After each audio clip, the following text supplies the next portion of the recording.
Namoro ruim é um ensaio para um casamento trágico.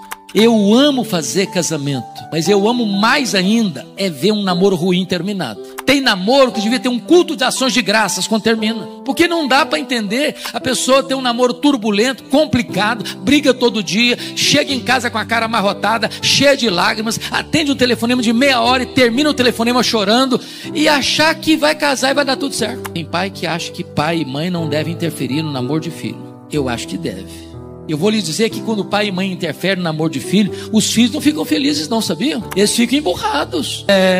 Entram pro quarto, tranca a porta e passam a semana sem falar nada. Mas chorar não mata filho não, mas casamento estragado e ruim mata filho.